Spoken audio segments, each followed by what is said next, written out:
We always ask this. You're supposed to ask, right? What did you do yesterday? What are you committing to do today? What impediments you have?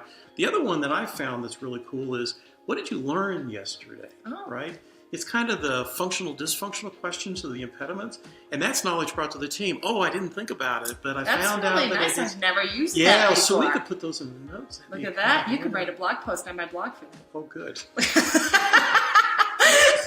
Spreading the love, spreading the love. I actually would have trouble. That's fascinating because I would often, one of the techniques I used as a Scrum Master was when they weren't talking about impediments. We'd go daily Scrum after daily Scrum and there was never any impediments. Everything's going wrong. Yeah, everything's going wrong. And no one was talking about it, is that I got rid of the first two questions. Like, we're only going to talk about impediments. And it drew attention to the fact that no one was talking. Right. And it drew attention to the fact that we weren't having these discussions, and then we could really talk about that in the retrospective.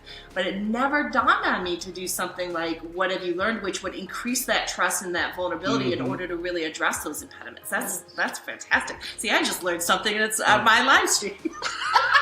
I love it. I'm already noodling on what else we can do with that. It's fantastic.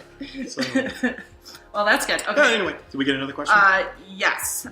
So the question is, what's been the thing that hurts the daily Scrum the most in being effective?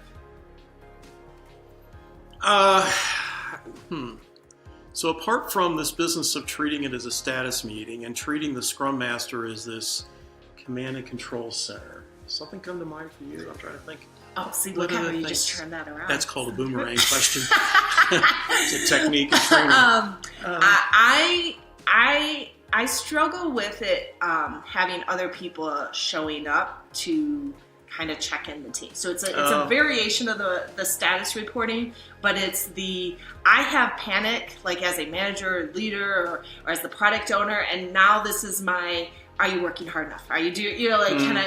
And it just sends such a bad tone in the team in terms of them being able to handle their own work, but also that they're creative and intelligent and productive. And we hired these amazing people, yet we somehow think that unless we're watching over them, they're not going to do the work. And so I really struggle with that one to the point that I struggle on that one as well. I really will kind of, until they get more mature in understanding the concepts and trusting that dynamic, I really keep my daily Scrums closed.